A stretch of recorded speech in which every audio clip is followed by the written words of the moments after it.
Thank you, Speaker Sir, for allowing me to speak on the President's address.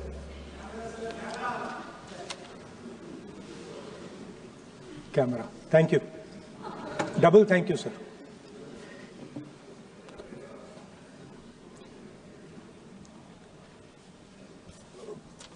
I heard the President's address.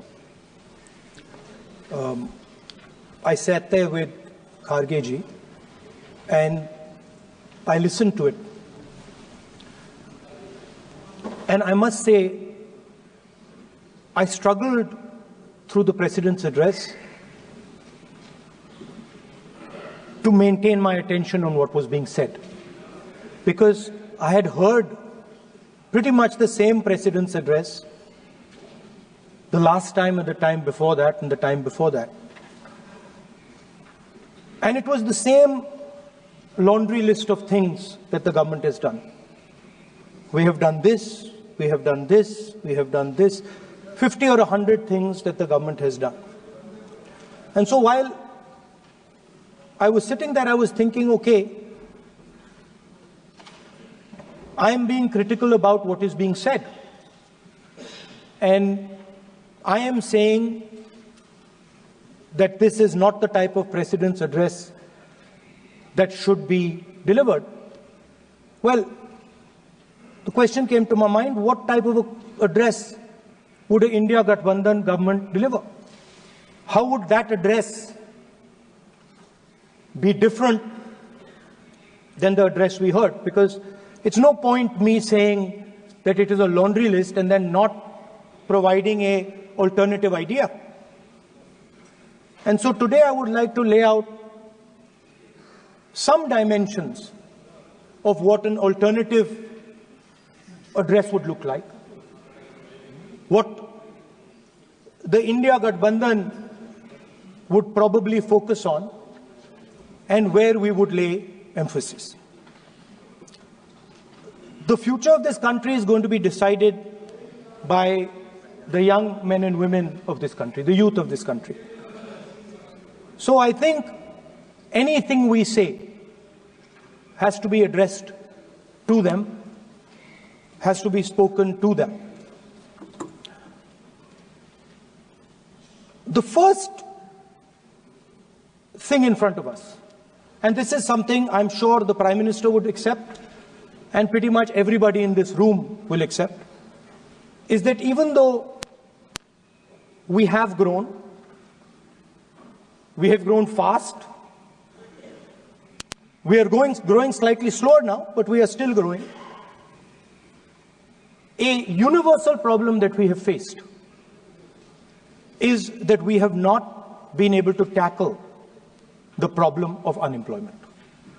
No, neither the UPA government nor today's NDA government has given a clear-cut answer to the youth of India about employment. I don't think anybody in this room will disagree with me. I'll give a little statistic for the Prime Minister. The Prime Minister, something I would agree with directionally. The Prime Minister proposed the Make in India program. I think a good idea. We saw the statues, we saw the functions, we saw the so-called investment, and the result is right in front of me. Manufacturing fell from 15.3% of GDP in 2014 to 12.6% of GDP today. That is the lowest share of manufacturing in 60 years. I'm not even blaming the Prime Minister, because I think it would not be fair to say he didn't try. I could say that the Prime Minister tried, and I think conceptually Make in India was a good idea, but it's pretty clear that he failed, because manufacturing went from 15.3% of GDP to 12.6%. So the first question that any alternative vision would answer to the youngsters of our country is, okay, what and how are we going to solve this problem of employment? Any country basically organizes two things. You can organize consumption, and then you can organize production. Modern way of saying organizing consumption is services. Modern way of saying organizing production is manufacturing. But there is more to production than simply manufacturing. For example, agriculture also is about production. Now, pretty much every government since 1990 has done a decent job on consumption, on organizing consumption. Which are the companies that organize consumption? Uber organizes consumption. Reliance organizes consumption. Adani organizes consumption. But we have, as a country, failed in organizing production. We have excellent companies that try to organize production. They are the Mahindras of this world. They are the Bajajs of this world. Part of Tata's organizes production, but the record of the country in organizing production is dismal. And essentially what we have done is we have handed over the organization of production to the Chinese. So this mobile phone, even though we are saying we make this mobile phone in India, that is not a fact. This phone is not made in India. This phone is assembled in India. All the components of this phone are made in China. The network that has produced this phone is made in China, is owned by China. So every time we use a phone, every time we wear a Chinese shirt, a Bangladeshi shirt, every time we wear a pair of Chinese sneakers, we are paying a tax to China. Because some Chinese youngster is earning a salary to make or to produce that product. So the first message I would give in a presidential address would be that India has to focus completely on production. Because if we do not focus on production and we continue to focus only on consumption, we will find that we will run huge deficits, we will increase inequality, and eventually we will run into a serious problem. Social problem because of unemployment, which we are already facing. If you look at the numbers of the amount of people who are in jail, if you look at the numbers that are spent on internal security, if you look at the numbers spent on our police forces, they're all spiraling. They're all rising. And everybody understands that social tension is on the rise in India. So now the next question comes, okay, so where is this employment going to come from? What is India going to produce?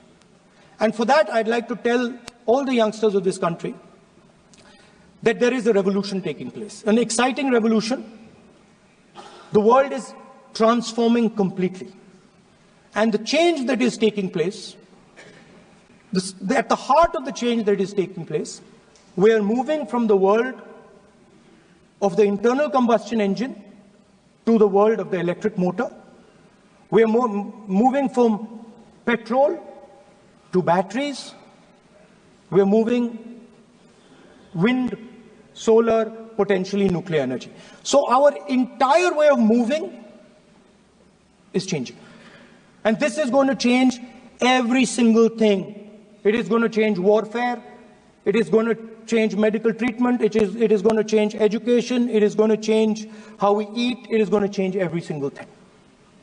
Now, the last time there was a revolution called the computer revolution, the government of India had a clear focus. We looked at that revolution. It was the Congress government. We looked at the revolution and we decided clearly that we are going to focus on the development of software. And we rode the wave of that revolution. And today you can see the result. I remember people laughing. I remember people laughing when the computer was being talked about. You mentioned Mr. Vajpayee. I respect Mr. Vajpayee, but Mr. Vajpayee gave a speech saying that computers are of no consequence to India. So, what is important when there is a revolution? What is important is that you understand what are the drivers of that revolution and where exactly do you need to focus, where exactly do you need to sit in that revolution. I said that this revolution is going to change everything.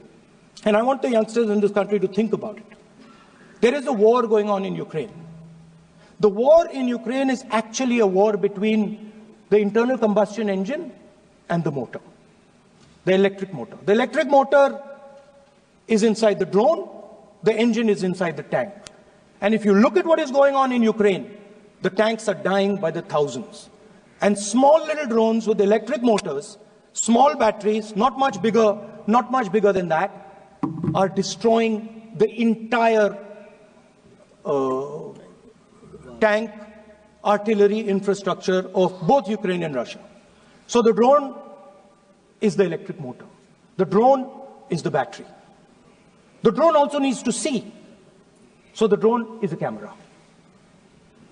In the same way, electric cars. The electric car is a motor. The electric car is batteries. The electric car is cameras. Robots are exactly the same thing. Robots are electric motors, multiple electric motors with cameras, with batteries.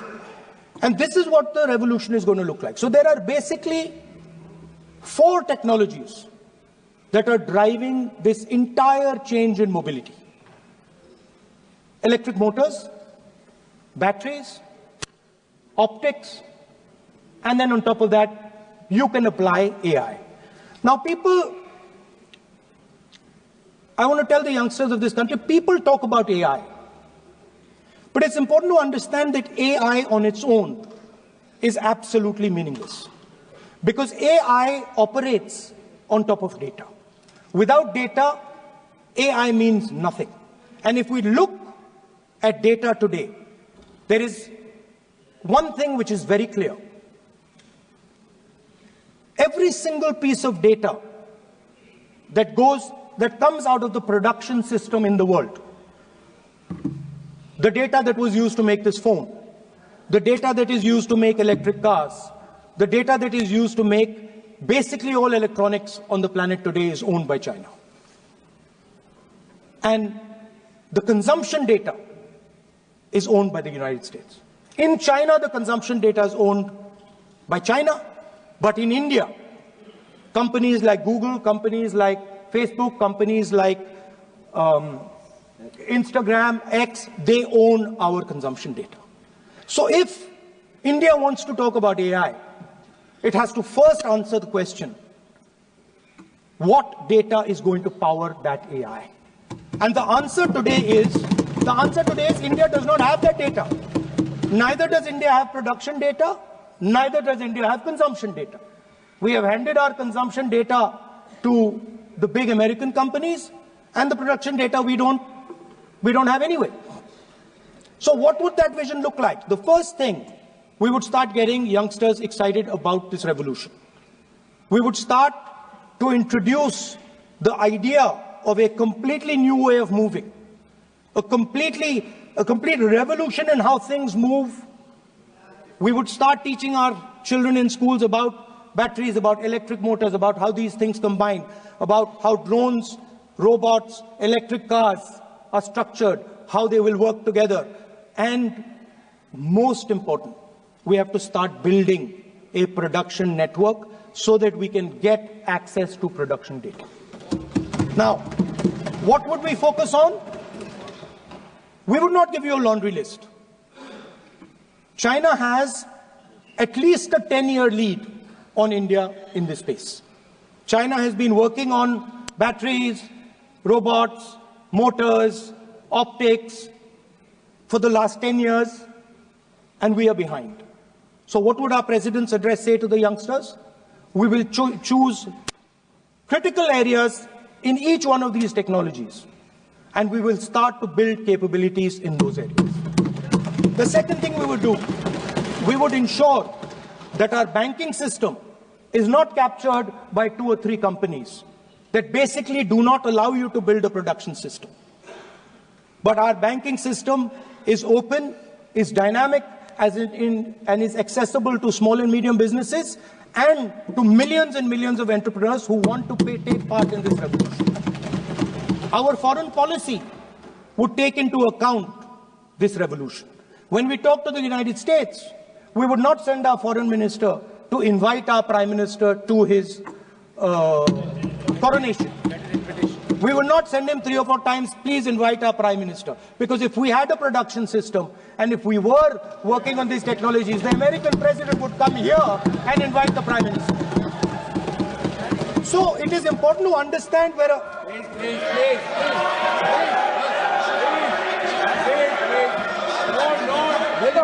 foreign policy.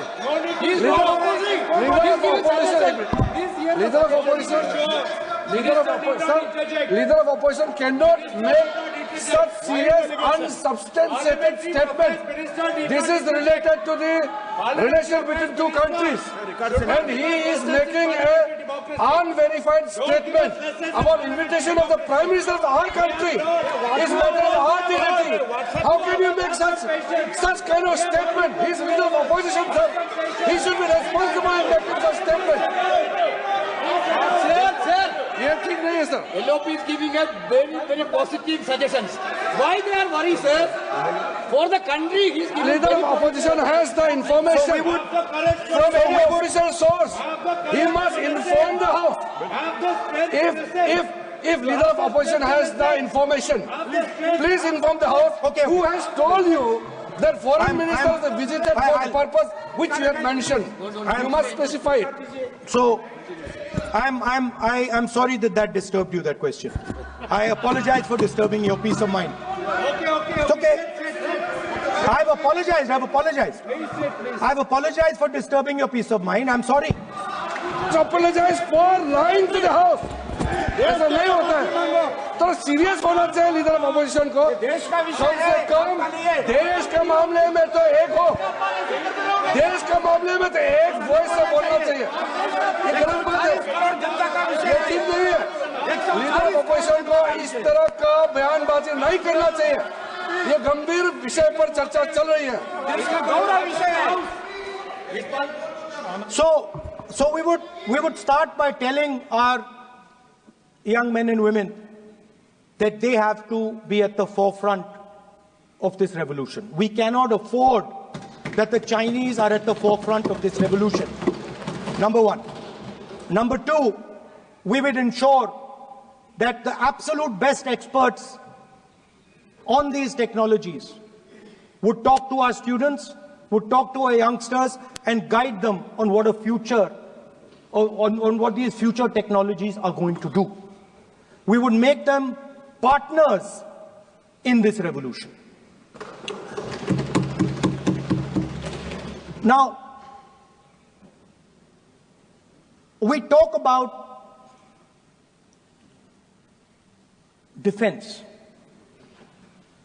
And today, we have the Chinese. And the Prime Minister has denied it.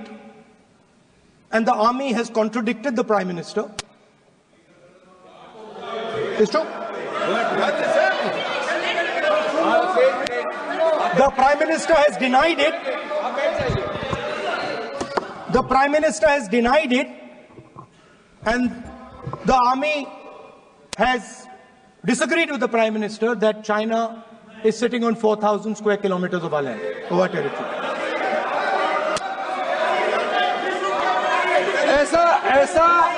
ऐसा इस सदन में अब मन चाहे बात नहीं बोल सकते हैं. ये बिल्कुल ठीक नहीं है सर. ये सीरियस मामला है. आप फॉरेन पॉलिसी पे, बॉर्डर इश्यू पर आप अपना कैसे मजाक बात कर सकते हैं? अपना मन कहानी आप बना के बोल रहे हैं. ये तो बहुत सीरियस मामला है. विदेशी प्रतिपक्ष के नेता जो आप विषय बोल रहे हैं, जो विषय आप बोल रहे हैं, उसके तथ्यों को Let me speak. सदन के पटल पे रखना. आप पानी. अनुरोध है लीडर ऑफ पोजिशन बोलिए, हम लोग शांति से सुनेंगे, ये आपका अधिकार है बोलने का, मगर आप मन चाहे ऐसा सीरियस इशू पे कैसे बोल सकते हैं? सीरियस मामला है, आप सदन में आर्मी के पास से बोलते हो, फॉरेन मिनिस्टर के पास बोल देते हो, सीमा का ऑफिसर वर्जन से अलग बात करते हैं, ऐसा मत बोलिए, ये देश के लिए ठीक नहीं है। आपको सीरियस होना पड़ेगा लीडर ऑफ ऑपोजिशन, ये गंभीर मामले को आप ऐसा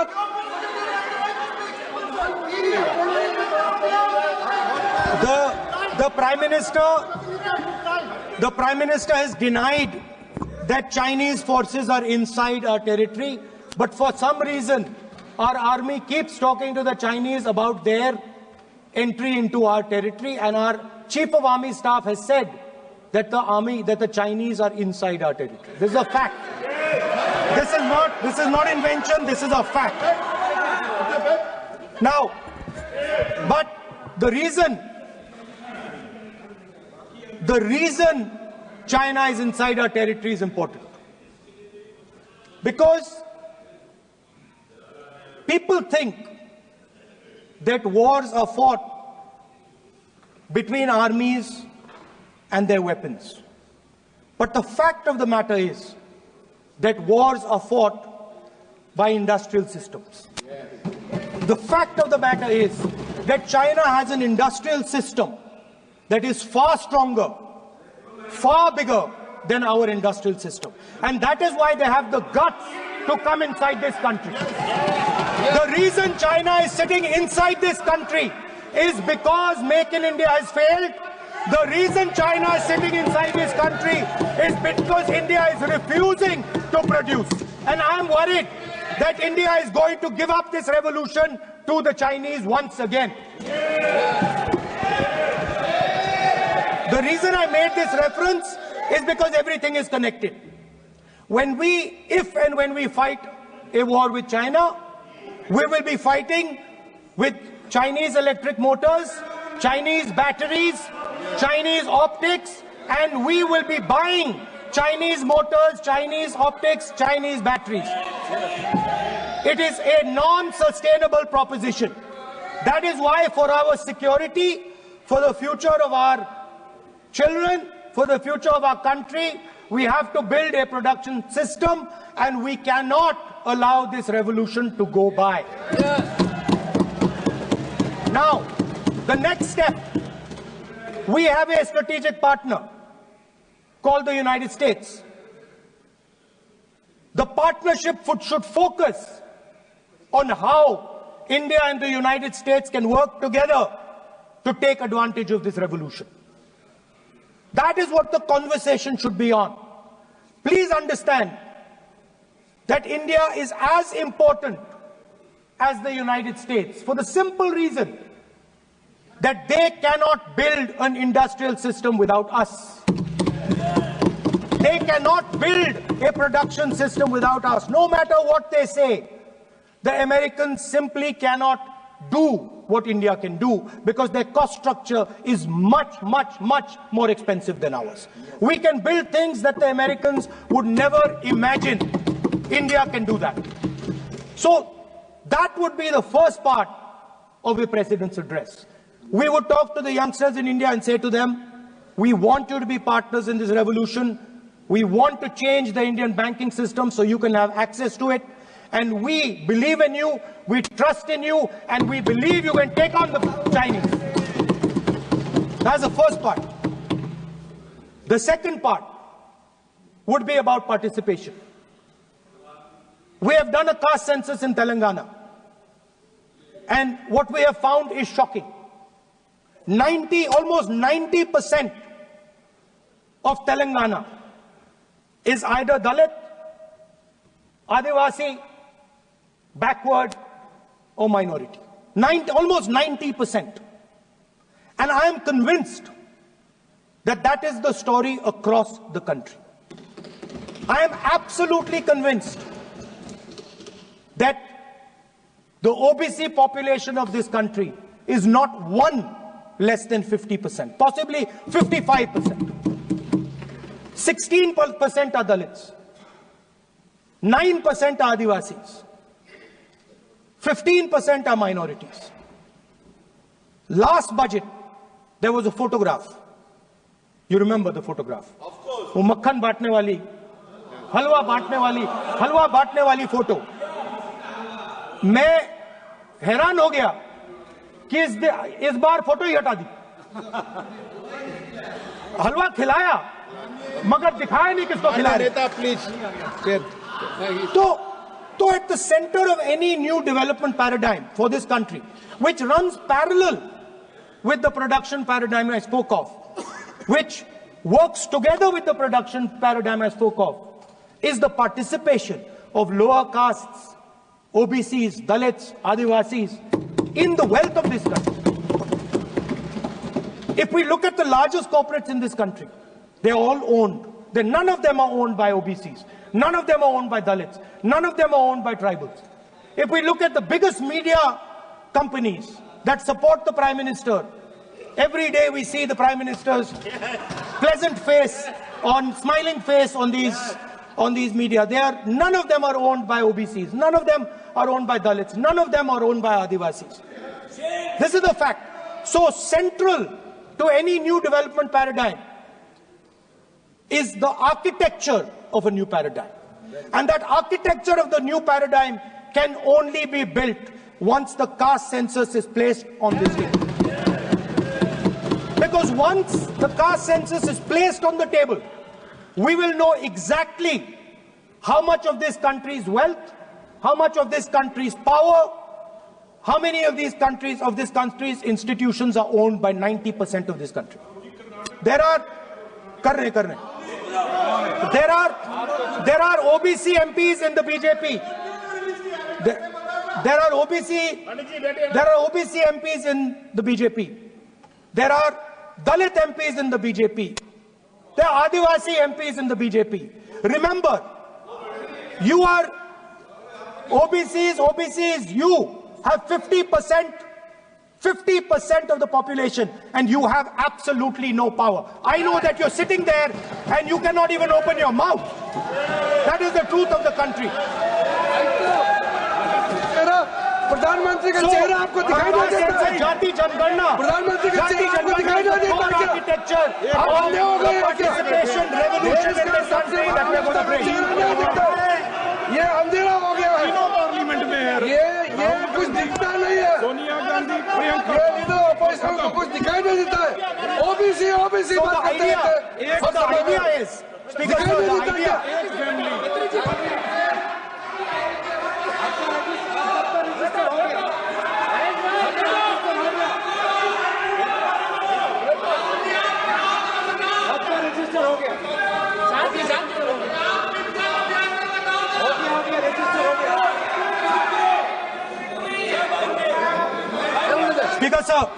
Speaker, sir. So the idea is, on one side, allow India and the Indian youngsters to participate in the coming mobility revolution. Allow them to participate in building robots, in building drones, in building electronic items, in building EVs. And on the other side, running parallel.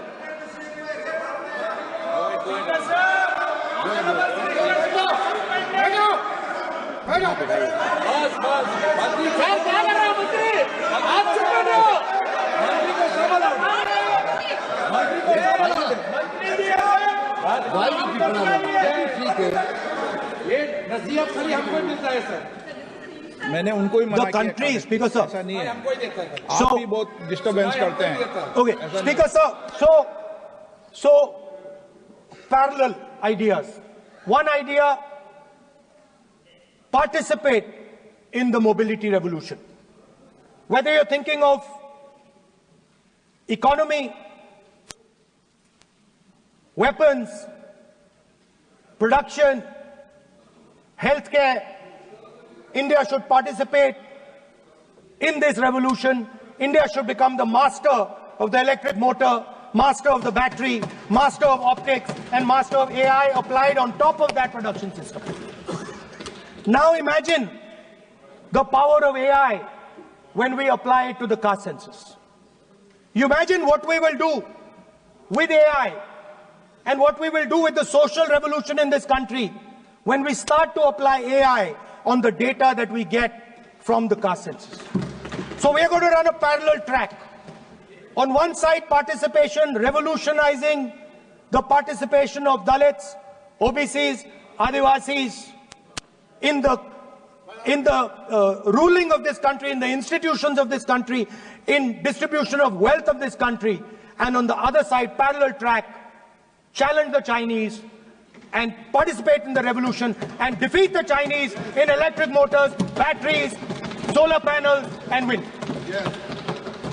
So that is the first two parts of any presidential election address that any India Gathbandhan leader would give you. The final, of course, we go back to the Constitution. This, our favorite, just like the production system is a weapon, just like Jati Jangarna is a weapon of transformation, this is what the entire architecture is built on. I remember before the elections, all of you were saying 400 par, and you were saying you would change this. And then I was glad to see that the Prime Minister walked in and then was forced to bow his head in front of the Constitution. It was a moment of pride for all Congress people that we had explained to the Prime Minister and to the whole country that no force will dare touch this. Yeah. I know that the RSS has never accepted this. Mohan Bhagwatji has said that India didn't get independence in 1947. He has said that this constitution is meaningless. I know that that is at your heart. We will never let your dream come true. This constitution is going to rule India always. Now, एक minute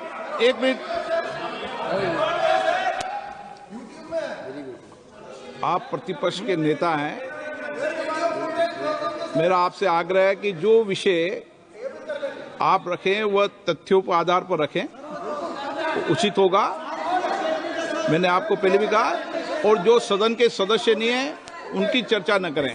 sir बताता हूं, sir Mohan Bhagwat आप नियम प्रक्रियाओं की पालन करें, आपसे अपेक्षा। सर मोहन भागवत जी ने स्टेटमेंट दिया। मोहन भागवत का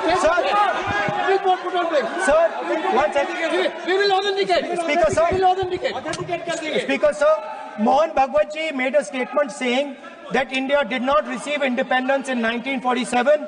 It received independence when the Ram Mandir was inaugurated. We will place that on the table. Now, sir, I would like to mention one small thing, but very important thing. Speaker sir, this constitution is supported by this constitution is supported by the vote of our people. Without the secure vote of the Indian people, this constitution means nothing. Now I want to bring to the notice of this House some data, some information about the Maharashtra election. Very simple stuff.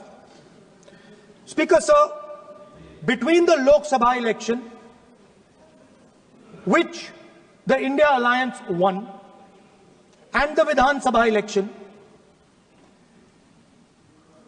the voting population of Himachal Pradesh was added to the voting roll of Maharashtra. Meaning the entire population of Himachal Pradesh was added to the voter rolls of Maharashtra. Please understand what I am saying. In Lok Sabha, the difference between Lok Sabha and Vidhan Sabha was the population of Himachal. The entire population. What? Almost 70 lakh new voters suddenly arrived between Lok Sabha and Vidhan Sabha. Now, the most interesting part, and the Prime Minister is not looking at me. The most interesting part,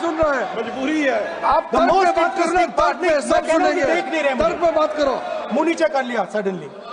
The most interesting part is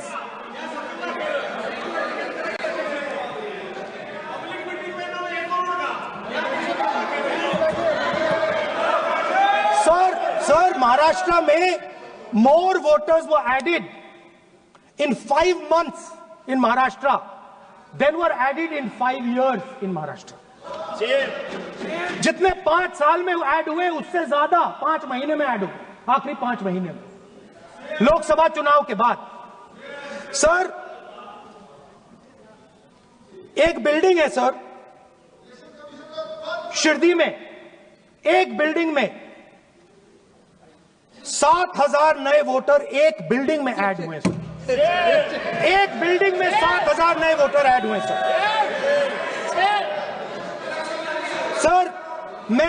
मैं कोई आरोप नहीं लगा रहा हूं, मैं कोई आरोप नहीं लगा रहा हूं, मैं सिर्फ ये कह रहा हूं सर कि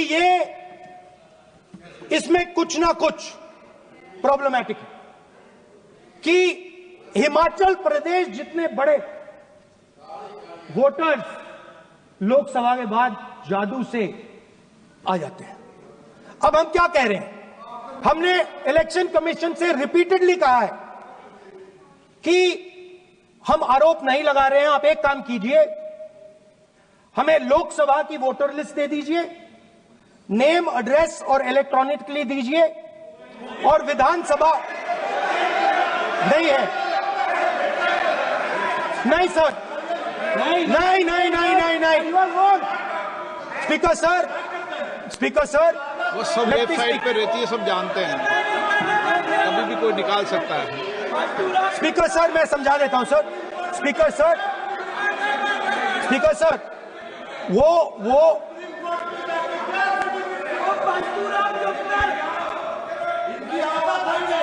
speaker sir, we have asked, speaker sir,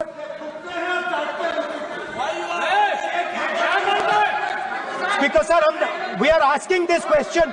We are asking this. Speaker sir, population of Himachal Pradesh. Please. Population of Himachal Pradesh has voted. Extra has voted in Maharashtra.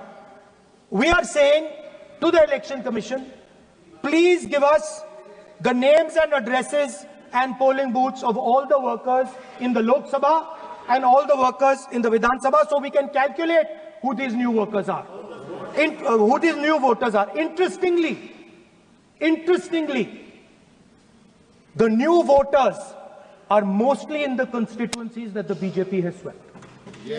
Please understand, the new voters have been added mostly in the constituencies where BJP has swept. I am still not making an allegation. I am saying on the floor of the House that the Election Commission has to give the data of the Maharashtra elections to the Congress Party, to the Shiv Sena and to the NCP, so that we can see exactly where these voters have been added, who has been subtracted, who has been added, where they have been added. This is not an irresponsible request. This is a very simple request for them to fulfill. The reason I am saying this, sir, is because the rules have been changed. This is not just said in isolation. Speaker, sir, the election commissioner used to be chosen by the Prime Minister, Leader of Opposition, and the Chief Justice. Sir, the Chief Justice was removed from that committee. Why? Why? This is the question, sir. This is the question to the Prime Minister. Why was the Chief Justice removed from the committee? Now, in a few days, I am going to go to the meeting. I am going to go to the meeting. There's going to be Mr. Amit Shah and Mr. Modi ji. And there's going to be me. 2 to 1. Why am I even going to the meeting? What is the purpose of me going to the meeting? I'm only going to the meeting to certify what Modi ji and Amit Shah ji are going to say. Right? Whereas if the Chief Justice was there, there could be a discussion. Chief Justice and Leader of Opposition could say, no, we don't agree. So, there seems to be a calculated strategy. Now, just prior to the Lok Sabha, the election commissioner was changed and 2 new election commissioners were placed. Yes. We know that the election dates were changed. Yes. We know that the elections were postponed. These are facts. These are not things I am inventing. So, in order to safeguard this constitution, The entire opposition requests the data for the Maharashtra election. We request the data and the electoral voter list for Lok Sabha and the corresponding list for Vidhan Sabha. And I am very confident that the Election Commission will not give us this information. Speaker sir, that is broadly. So the third element of our President's address would be a determined defense of India's institutions, of our democratic system, and a re-look at our entire democratic framework, and the looking again at all the institutions that have been taken away from the people of India. So those would be the type of things that we would say in a presidential address. I'd like to finally say one thing. In the last, थोड़ा बढ़ा देता हूँ. अब मैं थोड़ा और खींचूंगा. अब और खींचूंगा थोड़ा. अब और खींचूंगा. So in the last, there is a background, a philosophical background to what I am saying. Essentially, what I am saying to the youngsters of India and to this House is that instead of focusing on multiple things, instead of telling us a laundry list, give us a strategy, give us a vision, make it clear, right? Now, there is a philosophical basis to this. There is even a deep philosophical basis to this. I showed you the picture of Shivji, which you didn't allow me to show. I showed that picture for a reason. What does that picture tell us? If you look at that picture carefully, it tells us focus carefully. Do not get distracted. Do not look here and there. Do the job at hand. So there is a philosophical basis to the speech I have given. I have not told the House and the country that we will do this, and this. This is the philosophy of Shivji. Say what you have to say, but be clear that you're going to do that one thing and don't do 56, 70 different things. So there is a link between our philosophical tradition, our religious tradition, and what I'm saying. And that is what India needs to do. India needs to connect the past, the values of the past. You talk about Sardar Patel ji, but you destroy Sardar Patel ji's values every day. You talk about Ambedkar ji, you destroy his values every day. You talk about Nehru ji. No, you don't talk about Nehru ji. Right? You bow in front of Buddha. You destroy what he says. So the point is, you have to be truthful to what you are, right? And it is important that when you are giving a way forward to the nation, there is clarity of purpose. There is no hatred, there is no violence, there is no anger, because these things are destroying our country. So my speech has not been angry, has not been nasty. My speech has been very polite, very kind, and I thank the Prime Minister for coming and listening to it.